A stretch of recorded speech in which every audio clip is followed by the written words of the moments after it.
guys remember Derrick, he was the kid that got his property, his farm, stolen by this white family. The family's name was the Hardys, and Derrick was really good friends with them through the church. They ended up buying this home together, and then the lady who he was doing business with ended up transferring everything into Derrick's name. Well, later on, there was that went down, and the family ended up moving into Derrick's house because he was trying to help them. Well, they ended up taking over his home and basically kicking him out of the house. But because the family had all these connections to the judge and the police and all these things, they ended up taking his house. And you guys remember this plane crash that just happened in Covington, Georgia, right? You won't believe it if I told you, but it's right there. James and Janet Hardy are the couple who stole that boy's house. They were the couple that died on that plane after it took off. You cannot, as much as you don't want me to be a resident here, I am. You can't get over that. I am a resident. I am. I am a Morgan County resident, and you cannot get over that. Would you like to go to? I mean, this is my home, and this is my home. Hey, everybody, I'm getting ready right now. I'm here at my home in Morgan County, Georgia, that I have the deed to. That's my residence that I have a Supreme Court ruling to. That my cars are registered. That my license is to. I think last, do you still have my license? No, I got it back. Okay, so you did. Okay, here we go. That my license are registered, and this officer is going to tell me that I don't live in my own home. We've been through this time and time again. Well, at this point, listen, I'm going to issue a warning, okay? And then we're going to have you vacate today.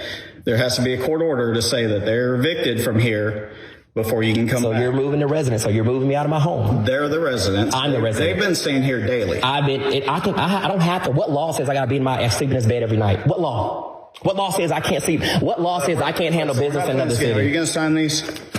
If I don't sign it, you're taking me to jail, right?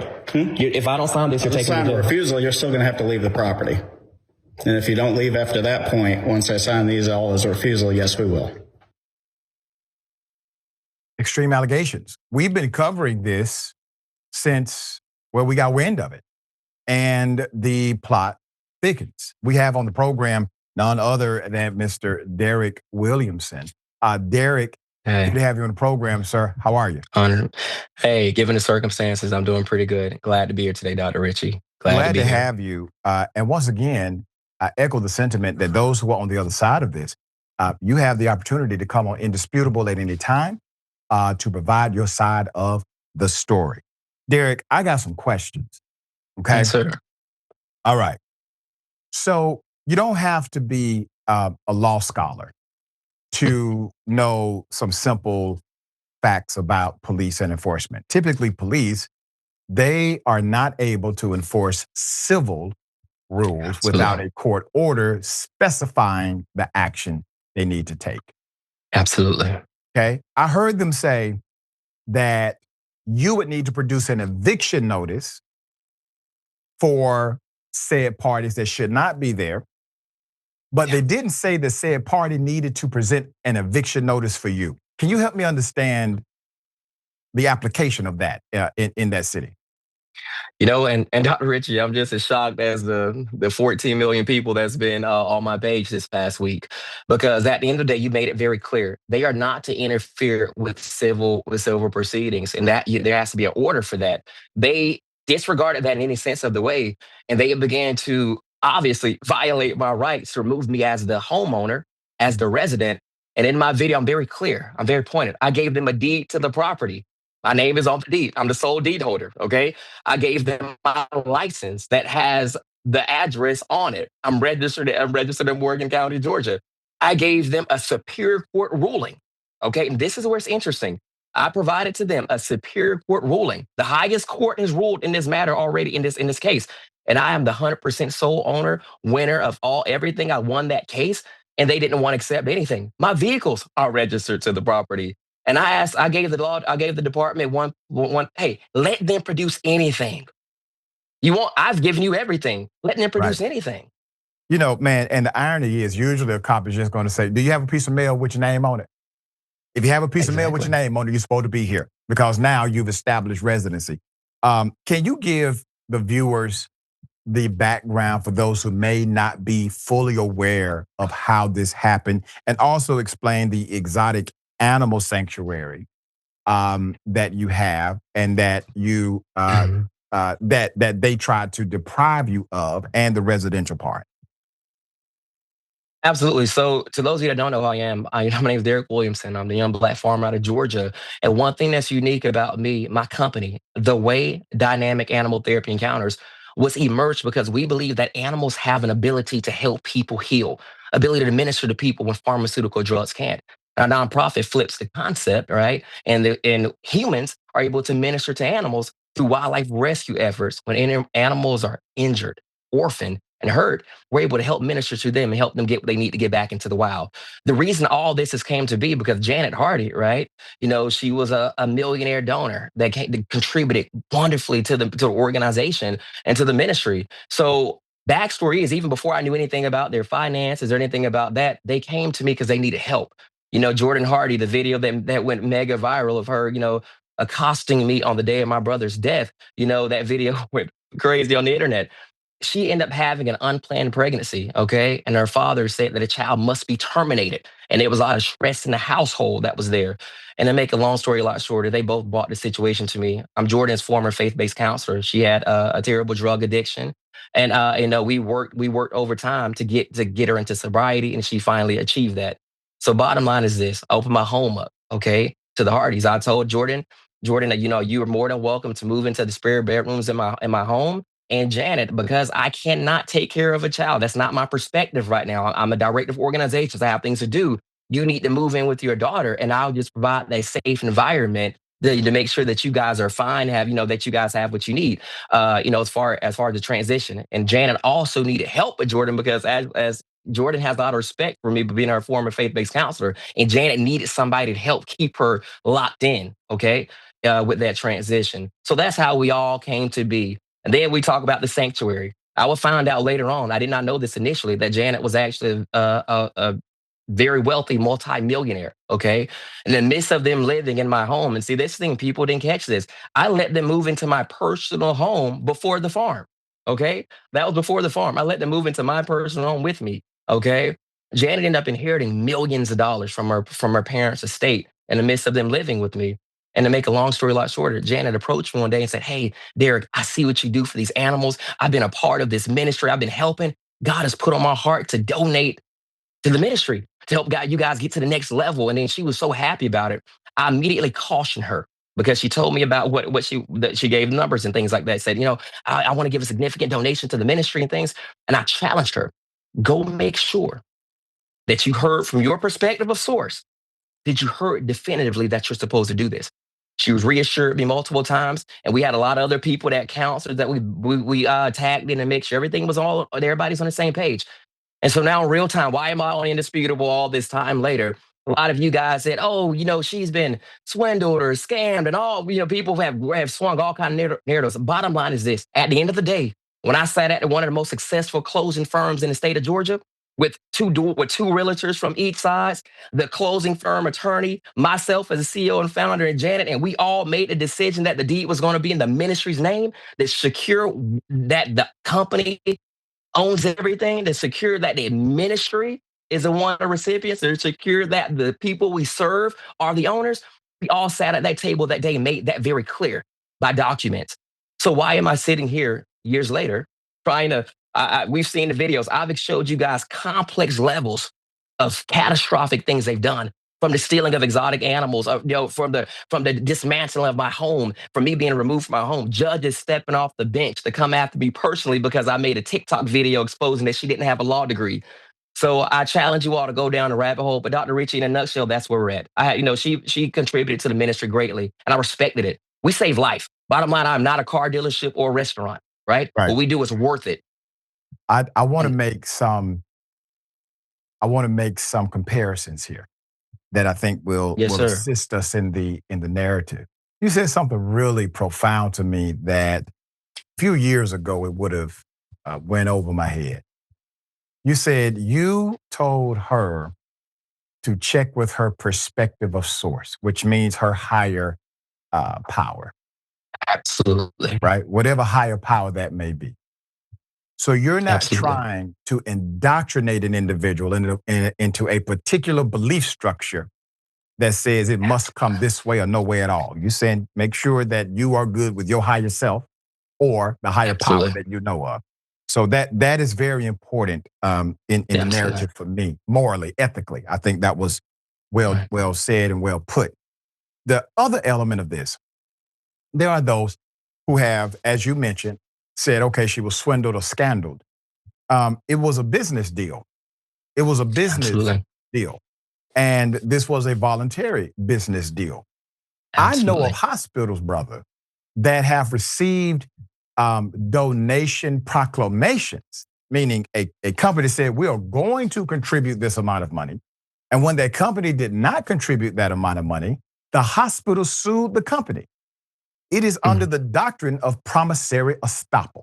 Promissory mm, estoppel means that even if somebody makes a promise to you and you engage in certain actions based on that promise, but they never come through with the promise, even though there's no contract and it was a gratuitous offer, yeah. due to the fact that they made the promise and due to the fact that you are now engaged in certain action because of that promise, you can sue them under the doctrine of promissory estoppel. We've seen hospitals and nonprofits do that. You haven't done such a Absolutely. thing. This was a No. contribution to an outfit that would engage in ministerial elements that included exotic Absolutely. animals and human therapy, et cetera. Am I correct so far? Absolutely. Absolutely. Okay. At what point after this deal that was made with attorneys present, at what point did she or somebody that was a designee, did you hear a regret of the contribution? That's a good question. So it'd be in January of 2022 that Janet would come to me and say that I'm selling the property, I'm liquidating and selling the property. And I'm like, wait on. You got to gauge context here. I imported some very unique animals across state lines through the Department of Natural Resources, and the animals were trained to minister. Animals like kinkajous, Patagonian cavimaras, wallabies, sloth, animals like that. And we Wow. had a lot. We built a lot on the facility, and we were set to minister 6 months in. So it turns out our property value increased significantly in just that 6 month interval that we've had the property. And also in conspiracy, I had other officers and other individuals that were pillars of my company. They all got together in a meeting without me present, and they discussed things about the property's worth and things like that, and they Mm. put that up against the backdrop of the ministry that's there. And you got two different people operating separately right now. They are feeling, hey, they see the money and they capitalize on the millions that that the property's worth now, versus the context of ministry that we set out to do, right? And at the end of the day, when Janet came to me, and I made it very clear to her, like I made a statement earlier, we are not a car dealership or a restaurant. When we close these doors or we liquidate for whatever reason, right? Things die. Whether that's the child that needed help or the animal that didn't get help. We believe that animals save the lives of humans through animal therapy. And we got to go preserve the life of animals through wildlife rescue. That little baby, that deer that just watched his mom get hit by a car and watching his mom sit there without, and that baby needs milk now, needs to learn how to live in its natural environment one day. Doesn't happen, right? So and then January of 2022 is when the confrontation began to happen, and we had that conversation. I said, Janet, I know it's a lot that's here, right?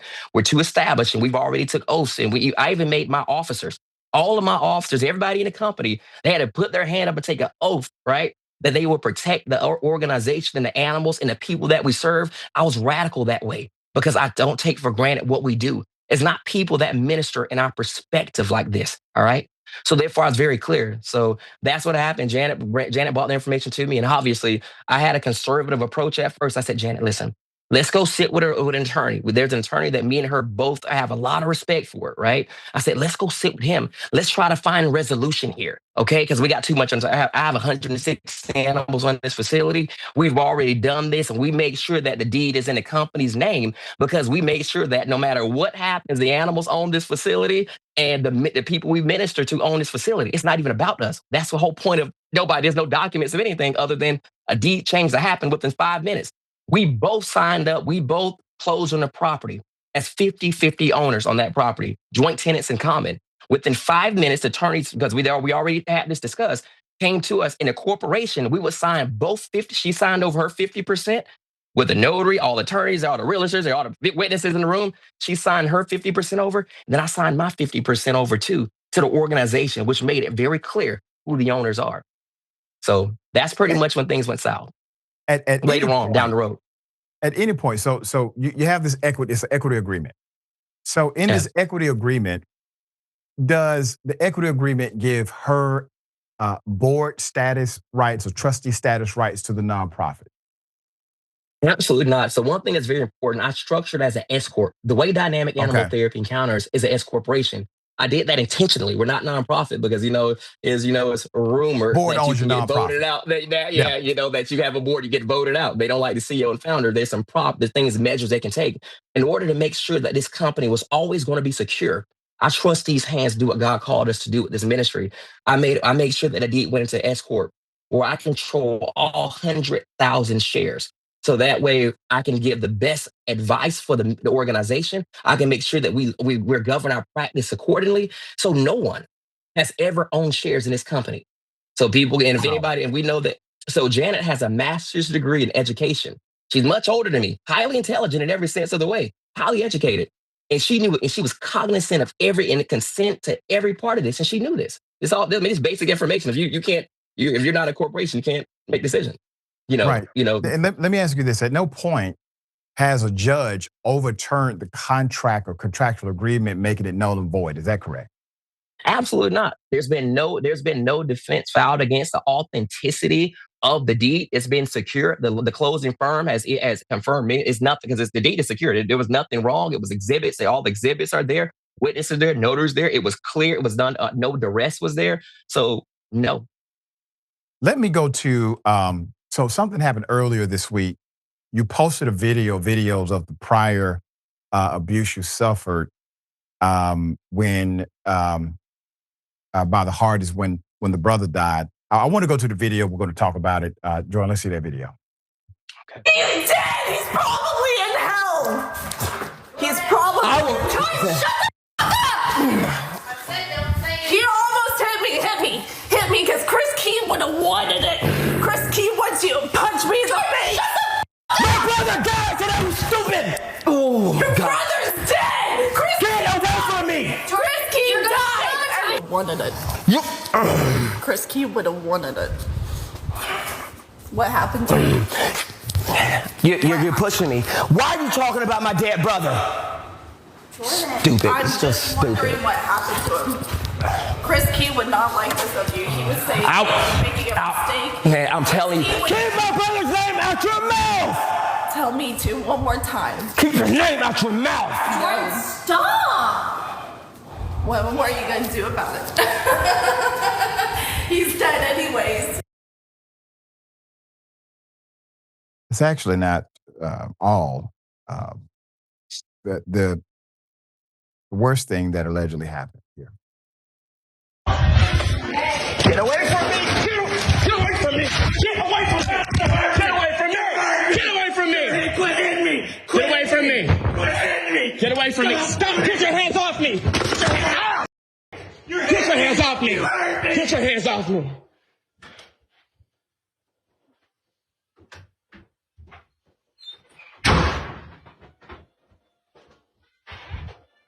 Again, because I'm not going to keep on letting you put your hands on me. Get out of the house. This isn't your house. Get out of my face. Get out of my face. Don't do anything, Dad. Stop. Move.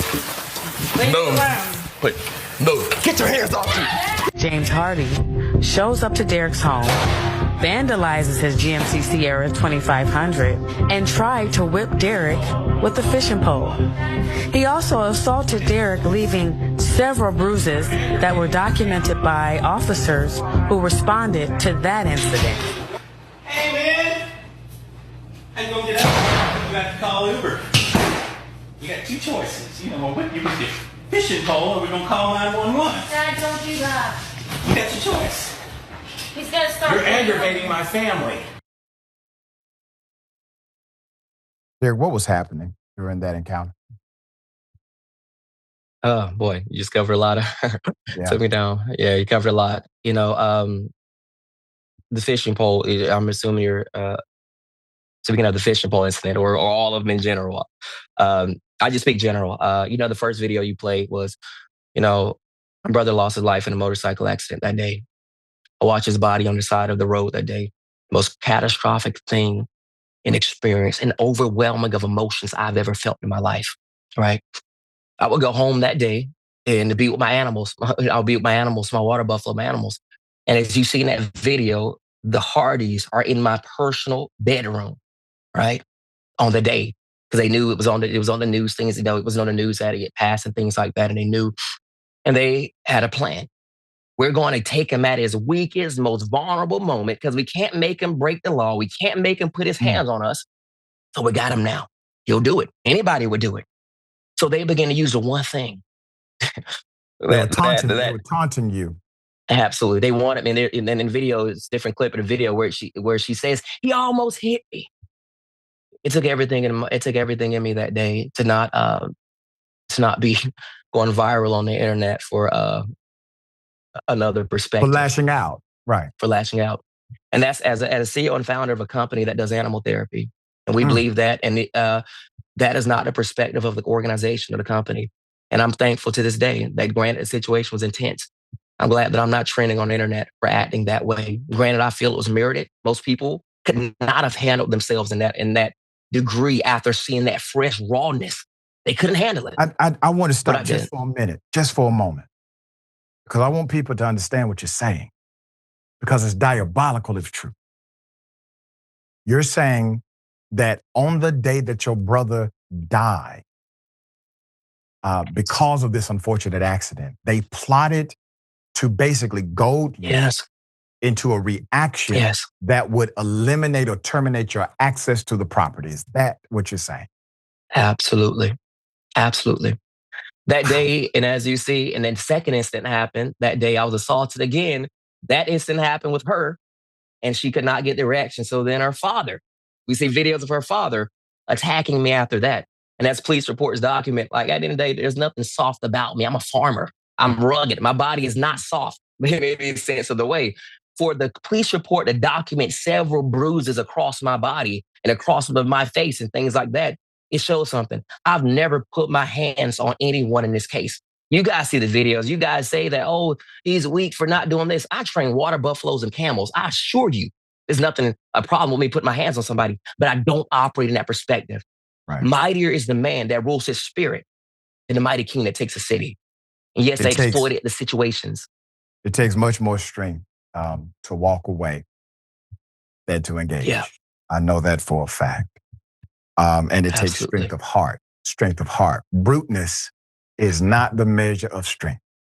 The heart is the measure of strength. And you know that you believe in something far grander, far bigger than what that moment may be, as big as that moment is. So once again, I echo the sentiment that we invite the other side of this narrative to defend themselves at any time. We have always been accessible for that interview to take place. It simply has not happened yet. The invitation remains open. Derrick, I'm out of time, brother. I'm out of time. Man, I feel for you, man. I feel for you. Yeah. And for those who are watching, remind them what county this is in Georgia. This is in Morgan County, Georgia. Morgan County. Morgan County, Georgia is a small, tight-knit community, legal community, judicial community, et cetera. It's very difficult to find attorneys who would be willing to take this case because they may get what's called home cooked inside of that county. And it would be difficult for them to maintain a practice if they took this case. But an outside attorney can take this case without worrying about being home cooked in Morgan County. Have you found an attorney as of yet that would take this case? No, sir. I haven't found an attorney that will step in and hold them accountable for the deed, fraud, and all those things. I haven't found an attorney yet. That's why I'm hoping being on here that I can reach somebody that can help me. I mean, I'm calling names like, like Tyler Perry, different people that I'm in Atlanta. And any celebrity out there that can help, or anybody, a lawyer, a high-powered firm that's not afraid of the county. I've been in this thing since 2021. Guys, I'm out of resources. I'm here. That's why I'm on the show again. I need help, man. And my team has reviewed the Supreme Court ruling and the other variables of this case. That's why we have Derrick back on the program. We're going to put up your GoFundMe as well. We've included this GoFundMe in the link description of the video. If you could, Derrick, tell us why this GoFundMe is important. Hey, everybody, this GoFundMe is important because at the end of the day, I've been fighting this for years. I work almost 60 hours a week, and there's so much I have to do to managing this fight and the strain of everything that's here. I've kept the fight for years, and I'm now they've tried their strategy to win was to burn me out, right? They deplete all my resources, and make me go insane. But I'm still here and I'm still sane. And this GoFundMe is going to help me secure counsel, help me maintain what's left of the animal family. I pay zoos to take care of the animals and to sustain and carry me over in this time until we can officially get a high caliber attorney to come in and clean house and for the violations that's there. And also, Dr. Rashad Richey, because my case has now gotten so much publicity nationally, there's many of you that have been reaching out to me on social media telling me about your land theft. And I know we're short on time, just briefly. If you go to my website, helptheark.org, there's a tab that says land theft. Go fill that out. And so therefore, you don't have to keep on trying to get me on social media because there's a lot going on there. I'm developing a coalition of land theft, people that are experiencing land theft. I'm pulling up us all together and I'm getting a leadership team in place to help everybody be encouraged. And as we begin to fight as a unit and as a team, I'm championing that cause. So if those are trying to get me on social media, helptheark.org, like Noah's Ark, and it's land theft. Fill that out. And as we establish that, we're going to make sure to reach out to you. Derrick, last question before you go. Was there Yes, a sir. sense or sentiment from the donor that because she had donated money to the nonprofit or to you for this particular ministry, that it entitled her and her family to particular access and rights to you and that property? Absolutely not, because that would be a red flag to anybody, right? And then we know that if they gave any residue or if she gave any type of residue or hint or inclination to that, that will indicate that we might be sitting here today. So as a leader and as a shepherdess practice, I would have never put us in that predicament. She made it clear to make sure that never. She made I don't understand the business organization. She did her perspective, and that was to give to the preservation of life. That didn't give her the ability to govern the practice, and she knew that because we would have had conversations about that. And I said, okay, well, that means you need this amount of shares, right? Yeah, man. Best of luck to you. I'm sure that there will be those reaching out to you, even based on this interview. And we hope to have a more favorable update the next time we bring you on Indisputable, brother. Thank you for your continued leadership. Thank you for what you're doing to try to remedy humanity and therapy by bridging the gap between man and animal. I think it's a remarkable idea. And Dr. Rashad Richey, one thing I want to comment on real quick, and then we got to go. A lot of you guys see me in gladiator gear and all my videos and stuff like that. I've trademarked this concept because when you're fighting for your land and fighting for your life, a gladiator got to fight in a Coliseum on its own against all these obstacles without an army. I felt like that going against government and powers. Now I use the same energy to help advocate for you guys and fight for my family, fight for my animal family. So when you see this uniform, you see this gladiator gear, that's what it represents. It's bigger. We got to fight to win. So thank you, Dr. Rashad Richey. Appreciate you. And thank you for your support, brother. And I'm sure I'll be in contact, hopefully, with some good news soon. Absolutely, brother. We look forward to it.